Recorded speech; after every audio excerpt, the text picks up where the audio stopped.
अगर कुछ भी किया जाना संभव ना हो तो ओम नमः शिवाय ये इस छोटे से मंत्र का जप तो किया ही जा सकता है। तो धन से पूजन करे, धन नहीं है तो मन से पूजन करे।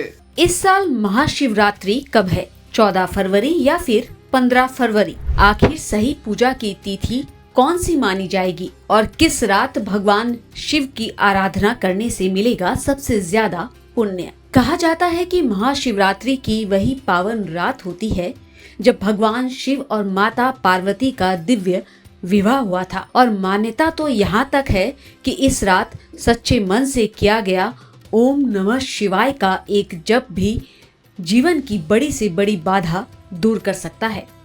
तो आइए जानते हैं इस बार महाशिवरात्रि की सही तिथि, पूजा का सही समय और व्रत का पूरा रहस्य बता रहे हैं ज्योतिषाचार्य डॉक्टर शेष नारायण वाजपेयी। इस वर्ष शिवरात्रि का पावन पर्व 15 फरवरी दिन रविवार को मनाया जा रहा है। ये आप सभी को पता है कि भगवान शिव और मैया पार्वती जी के विवाह के पावन पर्व के रूप में इसे हम आप सभी लोग जानते हैं और उसी रूप में मैया पार्वती समेत भगवान शिव की आराधना की जाती है। प्रातः काल स्नान ध्यान आदि करके भगवान शिव जी का पूजन करना होता है, मैया पार्वती जी का पूजन करना होता है।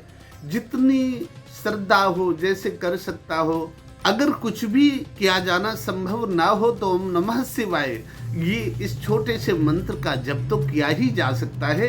इस प्रकार से भगवान शिव की आराधना प्रयत्न पूर्वक करनी चाहिए और यदि करने की ईश्वर ने क्षमता दी है, शरीर स्वस्थ है तो व्रत करना चाहिए। और यदि आर्थिक व्यवस्था ठीक है, धन है तो धन से पूजन करे, धन नहीं है तो मन से पूजन करे। अगर विद्या नहीं है तो कोई बात नहीं, बड़े मंत्र नहीं पता है तो ओम नमः शिवाय जप करे, ये भी बहुत बड़ा मंत्र है, किया जा सकता है ऐसा। व्रत कैसे करना है इसे ध्यान दे।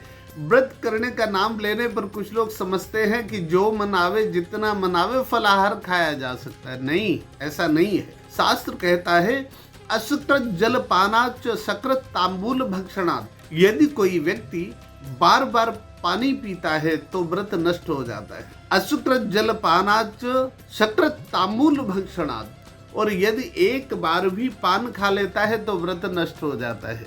उपवासः प्रणश्येत दिवा स्वा। अगर दिन में सो गया एक बार तो व्रत नष्ट हो जाता है। अपाच, अगर कुछ ऐसा खाना खा लिया जिससे पेट भर गया है तो व्रत नष्ट हो जाता है। और मैथुनात्, यदि स्त्री पुरुष का संयम शिथिल हुआ और आपसी संसर्ग हुआ उससे भी व्रत नष्ट हो जाता है।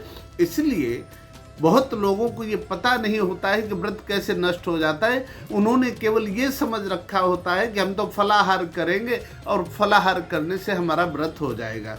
इसलिए आप ध्यान रखिए कि अगर व्रत करते हैं तो बार बार पानी नहीं पीना है, बार बार कुछ खाना नहीं है, पान नहीं खाना है, दिन में सोना नहीं है और अपाच्य, इतना गरिष्ठ नहीं खाना है कि भूख ही न लगे। और मैथुनात्, स्त्री पुरुष का संसर्ग नहीं होना है। व्रत की ये व्यवस्था है।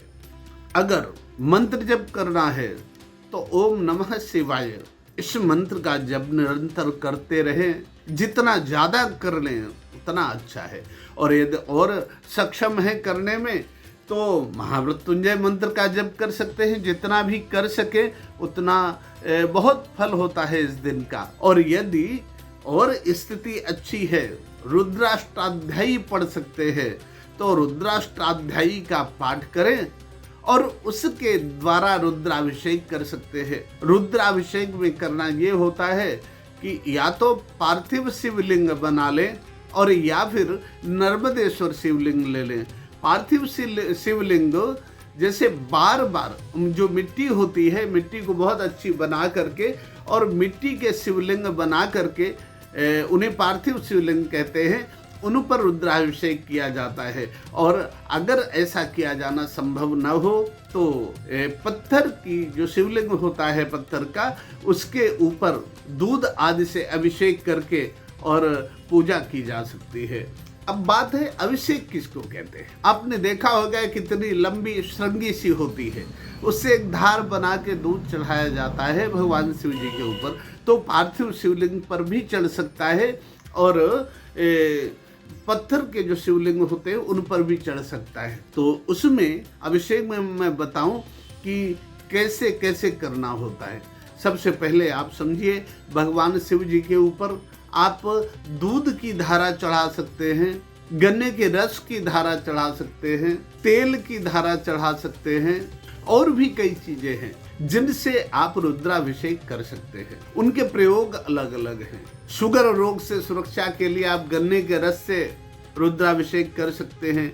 शत्रु बाधा से मुक्ति प्राप्त करने के लिए आप सरसों के तेल से कर सकते हैं। यदि संतान न हो रही हो तो सद्यः पुत्र मवाप्नोति पैसा चाभिषेचनात्, तो आप दूध से अभिषेक कर सकते हैं। और अगर जल से करना चाहें तो भी बहुत अच्छा है। जलधारा प्रियः शिवः, आप जलधारा से भी भगवान शिव का अभिषेक कर सकते हैं।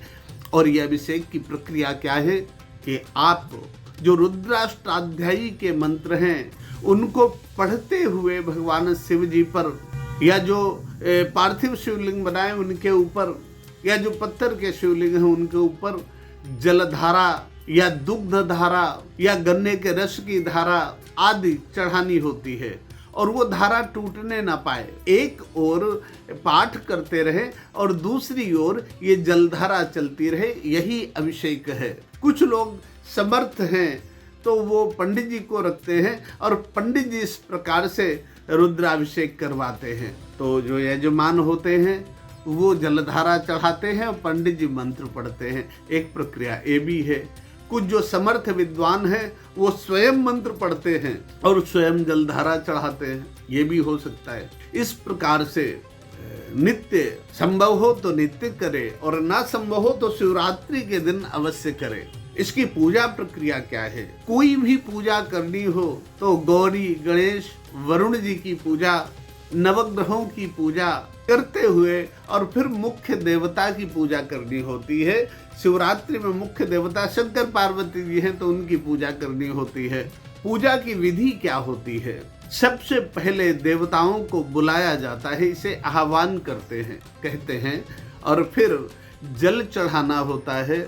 जल चढ़ा करके दुग्ध पंचामृत चढ़ाना होता है और पंचामृत चढ़ा करके पुनः जल चढ़ाना होता है। पंचामृत यहाँ साबुन का काम करता है, इसलिए साबुन लगाने के बाद जैसे पुनः पानी से नहाया जाता है, उसी प्रकार से इस व्रत में जल पंचामृत से स्नान करके फिर जल से स्नान करवाना होता है। उसके बाद वस्त्र पहने जाते हैं। तो वस्त्र अगर हो तो वस्त्र चढ़ा दे और ना हो तो कलावा तोड़कर चढ़ाया जा सकता है। उसके लिए कहते हैं वस्त्राभावे रक्त सूत्रम समर्पयामी।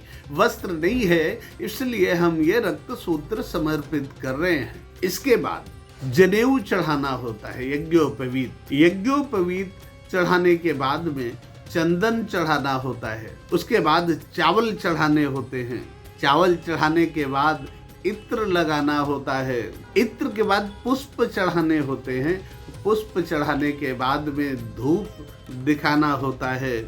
आघ्रापयामी कहते हैं, माने धूप सुंघाना होता है। और उसके बाद दीपम दर्शयामी, दीपक दिखाना होता है।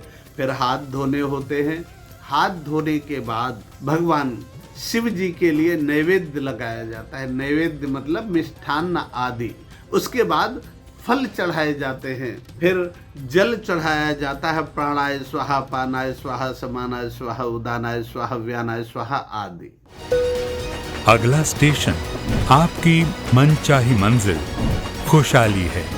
खुशहाली के दरवाजे चारों ओर से खुले रहेंगे। किसान इंडिया के साथ यात्रा करने के लिए आपका धन्यवाद।